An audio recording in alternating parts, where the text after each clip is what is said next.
Welcome to the Midlife Career Rebel, the podcast created for high-achieving professional women to gain the clarity, confidence, and courage they need to go after and get the life and career they want.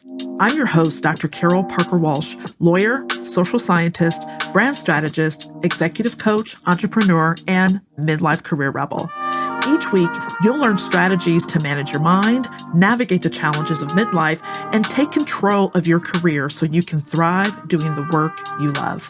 So if you're ready to tear up that rule book and create your own, you're in the right place, and I can't wait to show you how.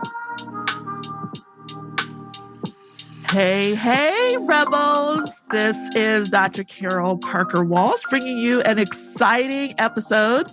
We are interviewing actually a dear friend of mine, Dr. Charlotte Jones-Burton, who has done some amazing things in her career.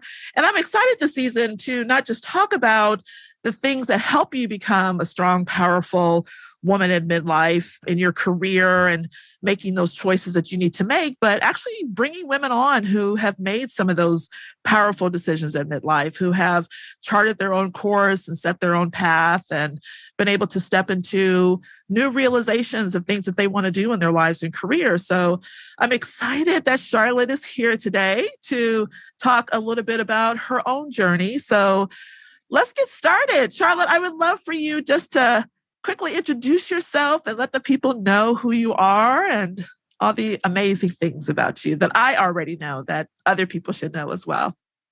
Well, first, Carol, let me say Happy New Year to you. Yeah. And thank you so much for having me on your podcast.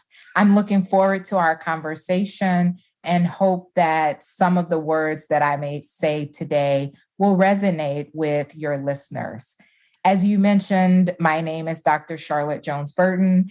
And when thinking about who I am, I always like to start by telling you, why am I here on this earth versus going through, a list of accolades, and hopefully it'll be brief. But, I'm really here to have impact. And what I believe my purpose is to create healthier communities through some of the things that I do that happen to elucidate who I am. So one, I really am working in the pharmaceutical industry. So when I say creating healthier communities as a physician scientist, I make medicines for people who have serious diseases. So that's one thing that I do.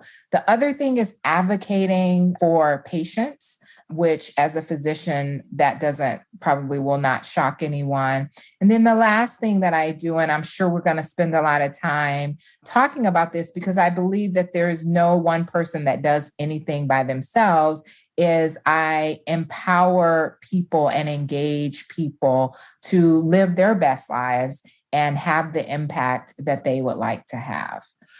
I absolutely love that. Thank you for sharing that, because I often talk about that who we are is not what we do. Like, we're so much bigger than that.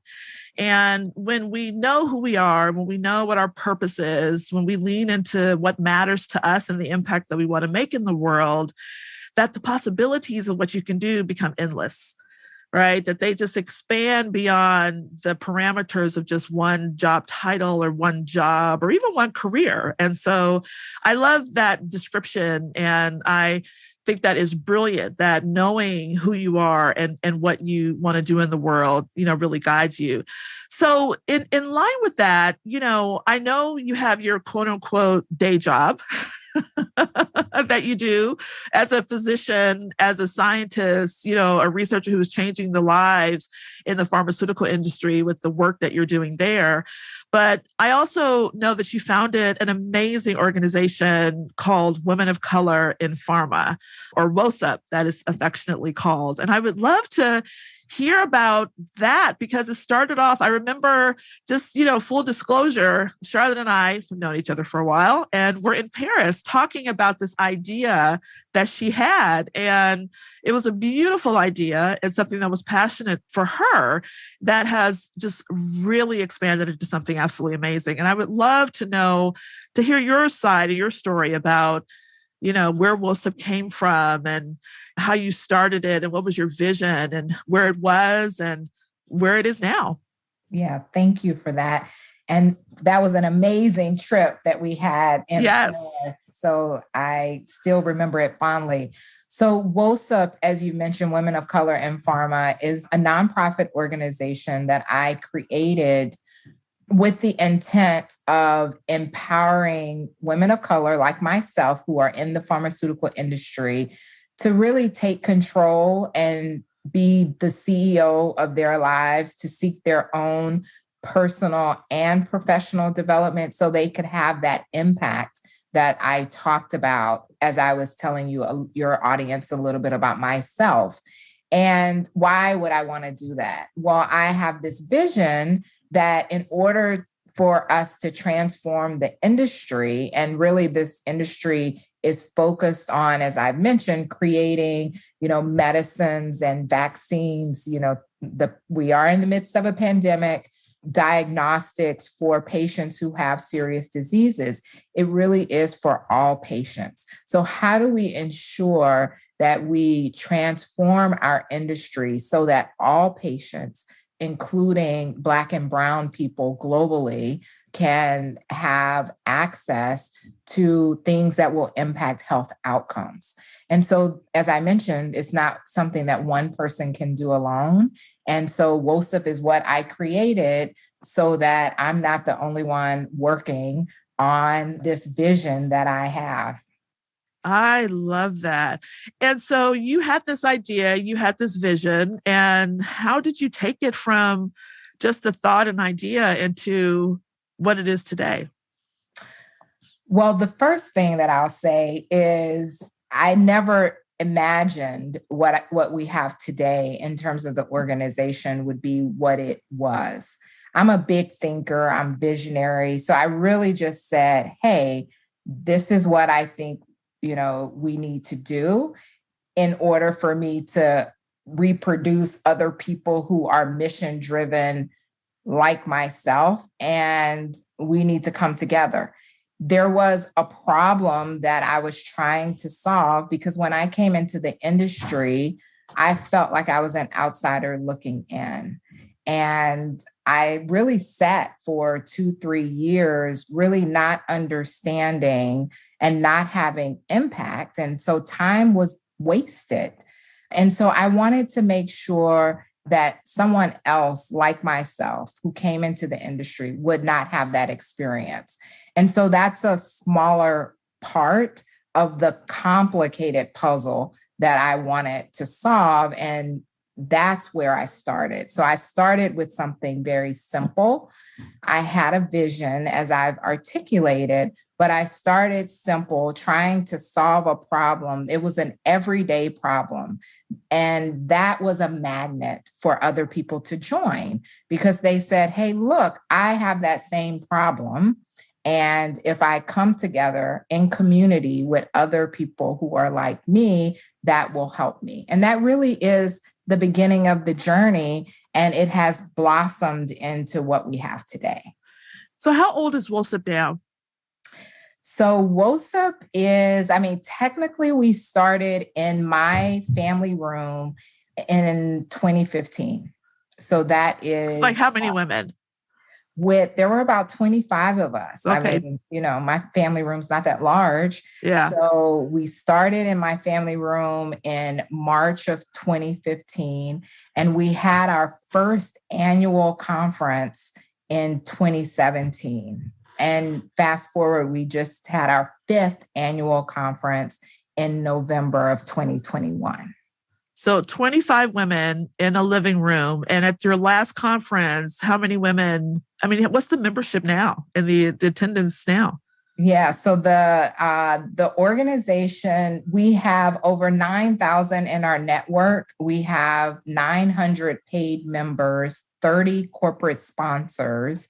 And at our last conference, we did a hybrid conference because of the pandemic. We had approximately 80 people in person, but we had over 700 who had registered to join us virtually. Wow, that is so powerful. So when you sit back and think of, going from an idea to this global organization? Because you have members around the world. It's not just in the US. I mean, most of it is international. Like, how does that feel? Like, what does that mean for you in terms of, the impact and the realization of your dream? Well, I'll tell you, I often don't pause to reflect, but it's been a reflective season for me the past few weeks. And one of the things that started the reflection is we had at that conference in November, our first ever gala where we gave awards. And I didn't know this, but I was given the first Global Icon Award. And when you ask the question, how does it feel to create an organization? I think that was the first moment that I paused. I kind of stopped and I said, this is changing lives. And although, that's what I set out to do, I said, I want to have impact. It's very humbling to my mother always said, probably my grandmother said, give me my roses while I'm alive. And so that was a give me my rose type of moment where I really sat back and it just blew my mind to not only have the award given to me, but the forethought that had to go into it. And then I said the mission of the organization is for women to take control and actually develop themselves. So I was able at that event, because our members and the leaders that I've been working with were the ones who were on stage presenting the awards and talking about the organization, and the poise and the way in which they ran the entire event was absolutely amazing. And so it is humbling, and I'm honored to have the responsibility, because it is a responsibility. I'm honored to have the responsibility of leading the organization. Yeah. I mean, you have taken side hustle to a whole nother level. Which I think is steroids. It's on steroids. And, so many people, have ideas or visions or things that they want to do or dreams that they want to have or step into in their career. And, I talk a lot about, mindset on this podcast and how we have to really manage our thoughts and really become the CEOs of our lives and to take control of what it is that we want to step into. And that's what we do in the Career Rebel Academy. And that's what, we talk a lot about on this podcast. And I know that fear of the unknown or getting it right, or just mindset stuff in general, can really hold women back from going after what they want and stepping into that next iteration of their life and career. When you were going through the process of, because you didn't have to do this, you have a fantastic and amazing career. You could have just brought people together and just, connected monthly and did something, but you really had a vision for something bigger and were able to inspire other women to join with it. But through that process, did you ever, struggle with, how was your mindset? Did you think, was there moments of you like, what am I doing? And things of that nature? And if so, how did you keep moving through and overcome that? Yeah. Well, what I would say is I never doubted myself. I always have the mindset, if not me, then who? And if I see that there is a problem that needs to be solved and it fits within my value system and my mission, then if not me, then who? So, I think that's the first thing is, and I find that people don't know what their why is, why they're here. And they don't even know what their values are. I mean, I don't know if you remember in Paris, but we were going through what my values were. And because I believe that's where you have to start. You really have to do the work. And so once you're grounded and clear on your why, that I believe was the thing that gave me the confidence and the courage that the way in which I was moving was aligned with my values, my core values. And then after that, I think that, and I mentioned earlier, no one person does anything alone. Then I had to just identify people who could be with me and go on this journey with me. Love it. You are speaking my language, because I believe so strongly, so often people focus on the external stuff first, of what they want to have and get to, and they forget there's so much internal stuff that they have to work through. And so I love what you said about, first of all, knowing why you're doing it to begin with and letting that be a strong driver.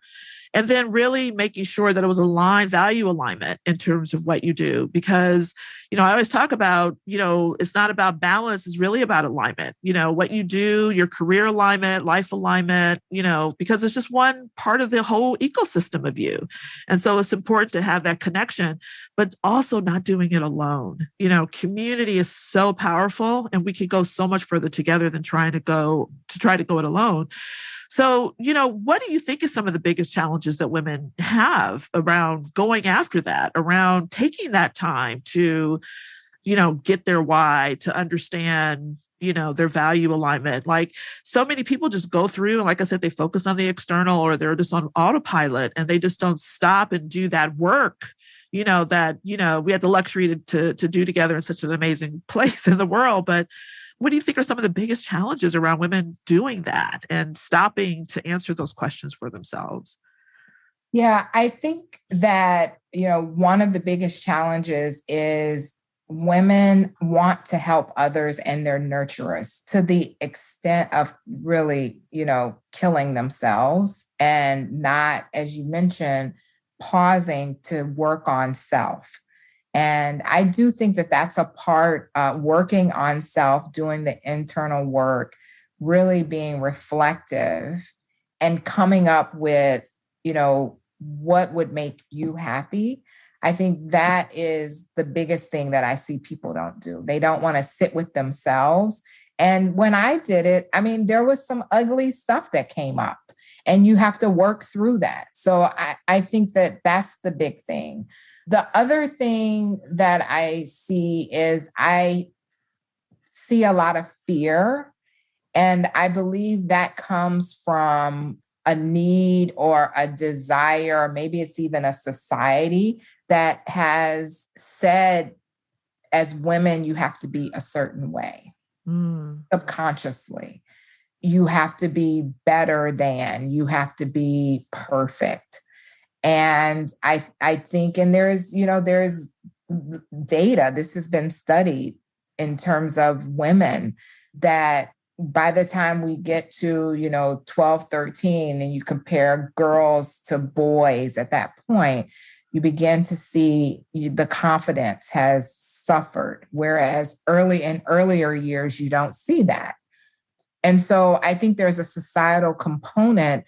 The way in which it shows up in women is that it prevents some women from moving forward and jumping, for example, because there is this intense internal questioning always of, is this the right thing to say? Is it the right thing to do? Or talking yourself out of doing it, because what happens if you fail? And what it resonates with me, you're either winning or learning. So a failure is an opportunity for you to learn, and you can fail your way forward. And so I think that one of the things that prevents women from, going after their dreams, I'm not sure this was my dream, but as you've mentioned, it's a big side hustle, and it's definitely my vision. But what will prevent women from going after that is the fear. And then I think the last thing that I would say is breaking things down to its simplest form is so critical. And I think that we have a tendency to overcomplicate things, and that prevents people from, achieving. Yeah. I love that. A recent newsletter I sent out was about falling in love with failure, that, that we really have to, it's the currency, almost the pathway to any type of success, is that you're going to trip and fall. And, we have to expect it. And I think we're so afraid of it, even though we've experienced it and lived through it before. But, the idea of it can really kind of keep you behind. And absolutely, I love that you mentioned the societal pressures and the narratives and the stories that just keep women held back, that, prevent them from really, moving forward and stepping forward is so important. You mentioned that, there were some struggles for you along the way, some things that you had to overcome. What kept you moving through or to push through those things that you had to overcome and not just say, you know what, I'm done? Because I think when people do meet those roadblocks, sometimes people see that they take it as a sign that, oh, I shouldn't be doing this, or, this is the wrong way to go. Like, to your point, maybe make it too complicated and maybe over dramatize it a little bit. But, for you on this process from 25 women to a global international organization with, that's doing some amazing, massive things that are impacting the lives of thousands and thousands of women, around the world. What hurdles did you hit? And you don't have to be you don't have to go into a lot of detail, but more importantly, like what pushed you through them to say, no, we're still going to move forward? Yeah. One of the hurdles is that because there is no book that came with this organization. And yes, I'm sure there is a book about how to create a company or how to create an organization, but I believe that every organization is unique. And one of the hurdles has been, how do we organize ourselves to get the work done? What model do we utilize? And I'll say that we've reorganized 3 to 4 times. And what has allowed me to move forward and do that is the mindset that every time we need to change, we're learning something. And then that is going to help us get to the solution. And because I said I set out to solve a problem, I have a strong belief that there is an answer out there to this problem. And it is incumbent upon us as an organization to go after it. And we have to evolve as many times as needed to get to the answer. And we haven't gotten there yet. And I don't know when we're going to get there. But what I do know is that we're going to continue so that we can do it. So it's having grit, it's having a mindset that it can be done and that we're the right people and I'm the right leader to do it, and pivoting when you need to pivot. Yeah. That is just gold. That's gold. Because, I often talk about getting away from this rigidity of the one way, the one thing that we've been talked to about and internalized, that there is a path, as opposed to, no, let's try this. Oh, that didn't work. Okay, let's regroup and let's try something else. So having that agility and that fluidity, and knowing that, like you said, it's not failing, it's learning. And so we tried this, it didn't work. I often tell people that, the story, I was telling my clients the other day that the cleaning product 409 formula, if people remember that, I don't know if it's still out there or not, but the reason that it's called 409 formula is because it was the 409th formula that they got right to make that product. And so, a lot of people do start things and they quit so early because they make it mean something about themselves, that, oh, I must be a failure if this didn't work, as opposed to, oh, no, I know I'm good. This process isn't working. So let me figure out how to make it better. And I mean, that is just a lesson in any type of stepping into the career life you love, in terms of creating, something that you want to do in the world, is to know that the path isn't paved with just easiness all the time, but to embrace that there'll be challenges and that you still need to move around it. And I love how you talked about how mindset, it is so key. It's the key. To your point, to do that, you took time, you said, to really kind of think through this and reflect it. And I know that a lot of, women don't take the time, like they don't see the value sometimes in the personal development as well as the professional development, right? We've been trained to go after the brass ring, to go after the accolades, to go after, the stuff that looks good externally. But to spend the time, to spend the money, to spend the investment in self to really do this work. I always say it's an inner game and an outer game, right? It's both like what you're going on inside as well as what's doing on the outside. And so some of the biggest objections I often hear from people in like even working with a coach or working with other people or getting that support, like, oh, I just don't have the time, or I don't want to invest the money. How did you come up with that? Any issues around that? And how did you overcome that? Or what's your advice for women when they have that type of mindset or that type of objection around this kind of stuff? Interestingly, I didn't. And it may be because I'm an only child. If you talk to my husband, he'll say, that's an only child. That's the only child's way of looking at it. Or it could be that I had such a deep appreciation because my mother was an entrepreneur and I watched the amount of time that she put into herself and into others. So I think those two things are reasons why those were not my challenges. Mm-hmm. But I do come in contact with a lot of women that I have to convince them that you will need to invest in yourself, invest in terms of money, invest in terms of time.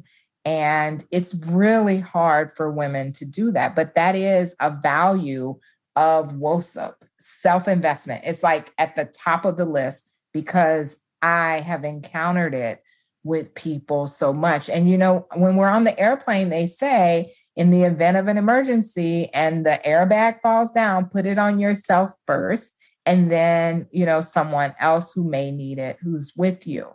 That is such a hard thing for us to apply to our lives, our daily lives, but it absolutely has to happen. And when my son was maybe 8 or 9, I really needed to do that, just invest in myself because I felt as if I was losing myself.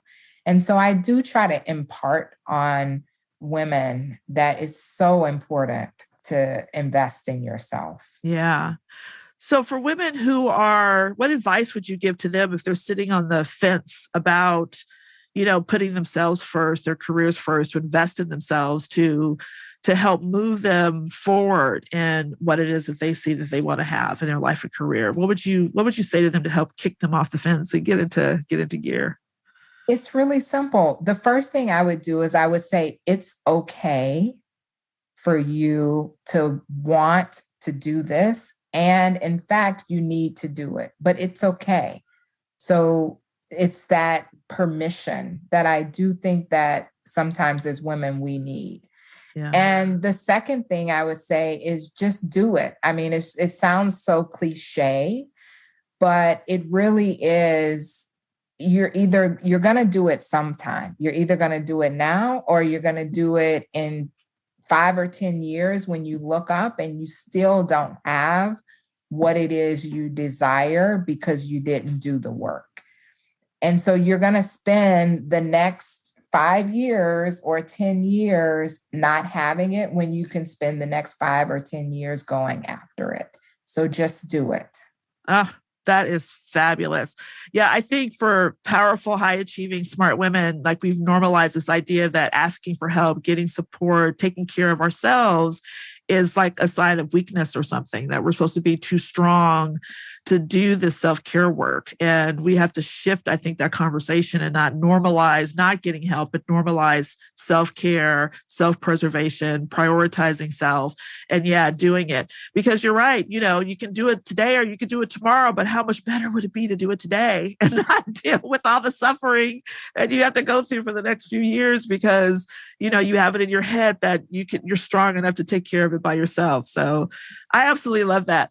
So I just want to ask you, this is the Midlife Career Rebel podcast. And I always talk about, being a rebel, that, a woman who is a rebel is one who's not going to sit by and take the status quo, who's not just going to follow the plan that everybody else has, but really finds her voice, finds her why, knows who she is, and goes after what she wants to do. When you think about being a midlife career rebel, what comes up for you? And many of the things that you mentioned are things that come up for me, which is, challenging the status quo, not just going with what someone is telling you. I think that's really important. Having the courage to use your voice, understanding your worth, and being willing to articulate that and actually use with words, and knowing when to say no and when to leave when things are not lining up with either your values or what you expected for yourself. And the one thing that I would add with it, and I think this is the WOSUP story, is bringing others along with you. It is not just about you, but thinking through who else within your sphere of influence can be a rebel just like you. Ah, love it. This has been absolutely amazing. You are absolutely amazing. And the nuggets and the wisdom that you have dropped are just gems of gold that, people could spend a lot of time just digesting and just thinking about. I would love for you to share, where can people, if people are interested in being a part of WOSUP or learning about WOSUP, I know WOSUP also has a foundation, that people can, if you're not in pharma, but you really want to contribute to the cause and the purpose of the organization, there's always ways, I think, to be able to be involved and really support the work that you're doing. How can people find more information, and what would you suggest that they do to get started? Well, there are a couple of ways that they can learn more about women of color in pharma. Our website is one, which is WOSIP.org, WOCIP.org. The other way is we're on all the social media outlets. We have the most activity on LinkedIn, and we also have a group on Facebook, both for our professional society. And as you mentioned, we do also have a foundation and are looking for others who have a similar mission to join us in this journey. That's awesome. And I will make sure all those links are in our show notes so that you can easily find them. Dr. Charlotte Jones-Burton, my friend, thank you so much for being here today and sharing your wisdom. Absolutely. And listen, please, if you found some amazing nuggets from this particular podcast, I invite you to share them with family, friends, and colleagues. Don't forget to find us at your favorite podcast location and subscribe, leave a review and a comment when you can. And as usual, have an amazingly rebellious week, and we'll see you next time. Thanks for joining us.